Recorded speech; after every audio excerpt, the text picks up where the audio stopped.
Welcome back. Market kicking off 2026 with big moves across assets, from equities holding near record levels to gold and other commodities also higher despite geopolitical tensions. Chip makers rallying as AI-driven demand tightens supply chains, fueling expectations for higher prices there.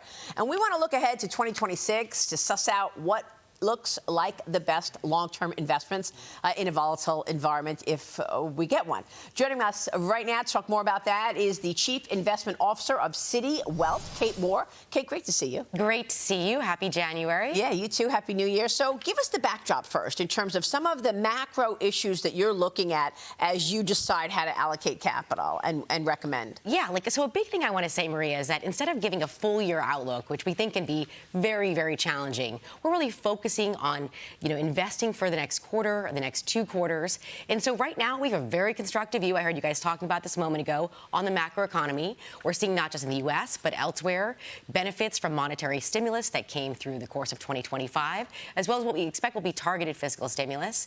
And unlike some folks that want to rotate just kind of for rotation's sake, we're still really constructive on the tech and AI theme, powering earnings, which we think has to be really the anchor for your equity portfolio. And we just got the ADP numbers in terms of the backdrop on the macro story. How do you see things with regard to affordability and inflation and growth and jobs? Yeah, like a lot of people, we've been talking about the K-shape for the better part of the last 4 quarters. And I think the K-shape in the economy and the consumer is going to be very present. Some people are feeling really good about the future if they have gearing towards, asset prices and have appreciated over the last 12 months. Or some people have been pinched a little bit by inflation and a slightly more challenging but not deteriorating labor market. That said, we do think the first half of 2026 is going to be strong in the U.S., and we want to invest alongside of that. So not step away or rotate into defensives. All right. So you've warned about the risk of narrative fitting, where investors focus only on data confirming their view. Tell us about allocating capital then.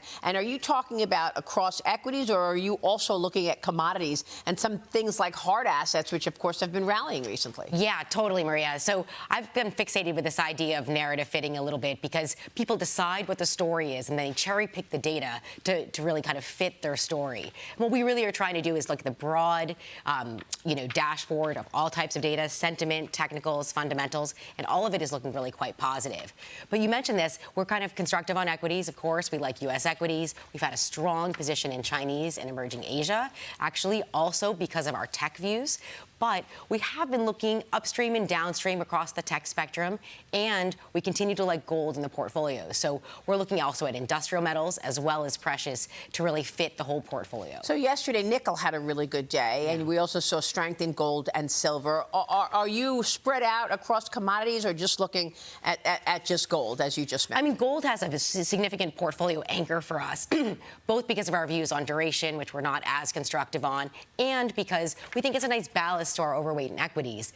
That said, we haven't dipped into something like nickel at this point, but are talking to our clients a lot about how they can play the industrial metals that really benefit from the AI technology investment. So is it the industrial metals benefiting from the AI boom and not necessarily because people want to hold hard assets in uncertainty around geopolitical events? I mean, I think holding some of those hard assets for a lot of clients is actually quite difficult. So we're more focused on the thematic side of it around technology.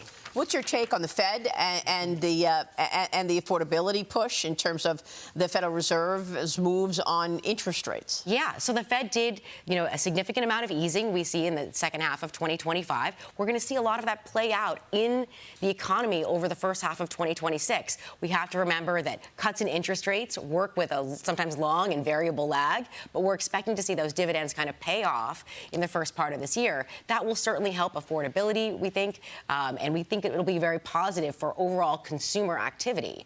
But I don't think it's a slam dunk the Fed cuts at every policy meeting in the first part of this year. If it were me, and no one's asking me to be an FOMC voting member, I would say let's wait and see what the lagged effects are and how that impacts activity. And so we're going to watch inflation. Of course, we're going to watch the labor market report coming up on Friday and listen very closely to companies as they report fourth quarter about how they think about their workforce in the future. I mean, you've got so much money in money market accounts, and I wonder how much you focus on this because the last number was, $8 trillion in money market accounts? Yeah. If you've got rates going lower and eventually rates go lower in money market accounts, do investors say, hey, I've got all this money in money market accounts, I might as well take that out, I'll getting a better yield in the stock market? Absolutely. So do you think that's going to be a catalyst for this market? It should be a support. And it's a conversation that we're having with our clients all the time, which is to say, we understand you want sleep at night money. Right. We understand you want to have a little bit of balance, but you really need to take advantage of what are some very high quality opportunities to really grow your assets significantly above what you can get in a money market account. And a moment ago, you mentioned that you're looking at Chinese equities, you're looking across the world. Are there other areas in addition to America that you would be recommending right now? So, China and EM Asia is our second kind of largest overweight. That's where we're most concentrated. In other areas of the world, let's say Europe, for example, we want to be more selective. I know people got very excited over the course of 2025 around fiscal stimulus in particular and thinking about defense spending. We do think that's going to play out, but some of that is, in our view, already in the price. So we want to be more selective elsewhere, perhaps use some active management to engage there. But we really want to invest alongside tech, and we think those folks that are calling for a rotation away from it in 2026 are going to find themselves disappointed. Well, we've got like two major decisions that we need to hear on. We've got to know who the president is going to choose as the next chairman of the Federal Reserve. Yep. Do markets care if it's Kevin Hassett or Kevin Warsh? Will we see a market reaction if it's someone else? I think if it was someone else, we would get a bit of a reaction. But I think we've vetted and know many of these candidates for a significant, period of time. And people are expecting that the next Fed chair will likely have a slightly more dovish tilt and look to ease policy over the course of 26. The other issue is tariffs and the Supreme Court decision. The Supreme Court has called this Friday, January 9th, an opinion day. Right. Meaning they'll release opinions after 10 a.m. I don't know if they're going to release the IEPA opinion, but they could, because we're expecting it any day now. If that, and a lot of people expect the Supreme Court to go against President Trump. I'm not sure, but certainly the president has done a lot with these tariffs. Do you think markets react if, in fact, the Supreme Court goes against the president? Look, I would say if the Supreme Court was to overturn the IEPA tariffs, you might get an immediate positive reaction in the equity market. Oh, we don't have to worry about this as being a margin pressure. But we know this administration cares a lot about using tariffs as a policy tool. And even if we're not using IEPA tariffs, we would expect to see a whole other range of tariffs actually get introduced, sectoral tariffs. We know that the administration already has many of those things in the work. So I think we should expect this as an important policy tool for the duration of President Trump's term. And, of course, you started off by talking about this AI boom, Kate. Tell us how you want to suss that out. I mean, in this AI boom, we've already seen huge valuations in companies like NVIDIA. I mean, come on. It almost hit $5 trillion in market value. Yeah. Is that what you mean when you say the AI boom, or is there broadening out into energy and other areas as a result of this boom? Yeah, so we're watching a couple of things. We think the investment in AI is going to continue in a significant way over the course of 2026. But a big risk, Maria, that we have in the market is that some of this investment doesn't play out on the exact timeline that people want it to, or there's a disappointment in terms of the delivery of some of these AI data centers. So that's a risk. So we're actually looking at a lot of different ways to invest. Of course, we like the hardware. We're looking at the software.